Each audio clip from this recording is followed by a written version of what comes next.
I don't think I've ever seen a show that can have me so high and so excited one week and then so low and confused the next.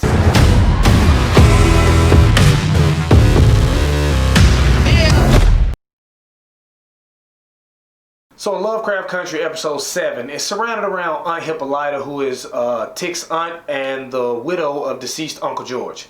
And ever since Uncle George was killed, she's always had this gut feeling that Tick and them aren't telling her everything. So in this episode, she makes a discovery using the orrery, you know, the adult solar system thing. She makes a discovery that leads to a key and some coordinates, and she follows on the journey to these coordinates, which leads her to a huge discovery. And then the episode takes a massive turn. Now, before I get more into detail about that, I want to say that I started off very excited about this episode because we had the backstory in the last episode of Tick's military experience, and then the introduction of Gian and Kamiho, and now everyone's back home, and you can kind of see that everybody's storylines are finally starting to converge on one another. So I was excited to see it because I'm like, yes, we finally about to get some answers. But while I'm also watching it, I also came to understanding that, you know, pride and communication aren't huge issues in this show. These people have run around and given each other so much grief when they could have just had a conversation. But instead of them having a conversation saying, hey man, you know, I know what's going on with y'all and I understand why y'all kept me out the loop, but now bring me in the loop. They'll do something like ask you a roundabout question that has a very subliminal message in it, and if I don't catch that you're telling me you know, oh, now I'm pissed off at you, so I'm gonna go do my own thing and you go do your own thing. And that's what's been happening all the way up until this episode. Whew, sorry about that little rant right there. But anyway, their paths are starting to finally cross each other. Like, they're still trying to do their own thing, and they still haven't had the conversation needed to let each other know that all of them are basically in it now. But now they're so in it that things are happening where, like, Tick and Aunt Hippolyta are in the same spot at the same time because they're making the same discoveries. So Aunt Hippolyta shows up to the coordinates first because she discovered them first. And when she gets there, we get to see a little bit more about her character overall, because they've always hinted at her being a lot smarter than what her counterparts gave her credit for. And then we get to see this in full blast.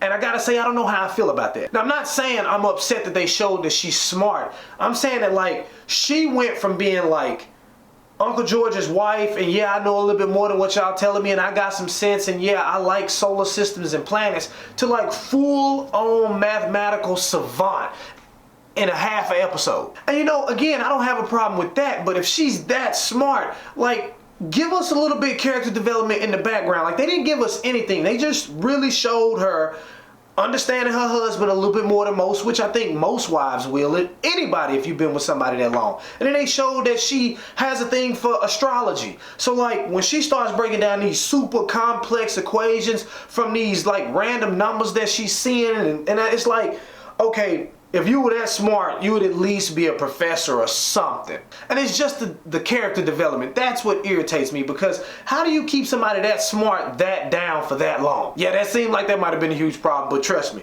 it got a lot worse if you haven't seen it already. If you have seen it, you understand where I'm going next. So when Tick shows up, Aunt Hippolyta's finally figured out the equation, and she's got the machine to like fire up, and like there's this portal popping up, and it's like flashing through different scenes and probably different times, I'm not sure, and she gets sucked into it. Now, once she goes into it, it turns into like a very like trippy acid type thing. I feel like either A, whoever was writing this episode like tripped some acid or some shrooms or something, or has done it before and was pulling from those experiences, or B, stay with me on this one, the director let his kid do an episode, and he was like, hey, this is what's been going on so far, so if you know this, where would you go with it next? And the kid was like, bet we gonna have a telescope open up portals, and then she gonna fly through space, then she gonna meet giant robot people, and then it's gonna be little aliens on the moon. And I'm talking about, this episode got crazy. So yeah, while all that nonsense is going on the screen, I'm kind of losing myself, because I'm like, where are y'all going with this? Like, this took an extreme turn. And then it got worse. Like, not only do they have us feel like Aunt Hippolyta is a mathematical savant, there's this scene where like she's in this room and this gigantic humanoid lady comes in, and she's like, you're not a prisoner, be what you want, something like that. But anyway, it's very cryptic, very Yoda-like. And Aunt Hippolyta somehow figures this out and then starts breaking down these super complex equations out of nowhere. Just out of nowhere. And it leads to her figuring out how to time travel.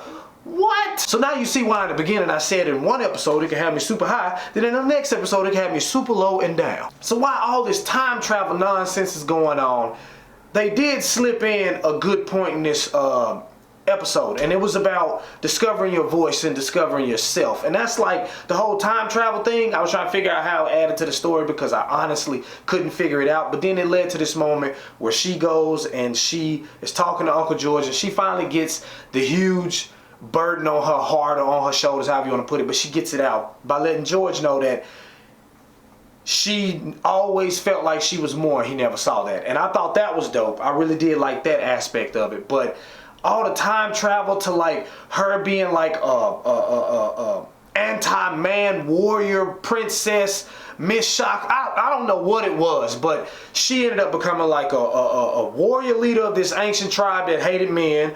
And then she figured out time travel, and then she became a dancer, and like she did so much that just didn't make sense. And it's like, it makes me feel that when they bring her back to the episode, they're trying to set it up for her to be like one of the big characters, one of the big helps moving forward to figuring out this whole Braithwaite Titus thing.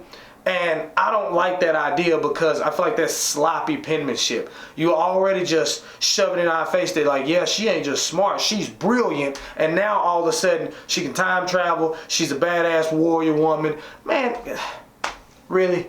So yeah, I'm gonna leave that one here at that. I really don't know what to say about this episode. It was all over the place. It had parts in it I liked. It had a whole lot in it I disliked. But I'm really hoping that they can bounce back and make this make sense, because so far they've already taken me on a couple twists and turns that I thought weren't going to work. But as you can see, I'm still here reviewing it. But anyway, for the comment convo today, I want you to let me know what you thought about this episode. Do you agree with my stance on how they rushed her character development, or do you disagree? Whatever you think, comment below and let me know. Now, as always, if you liked this video and you thought it rocked, like, comment, and subscribe to see more from me, Mike Proc. Later.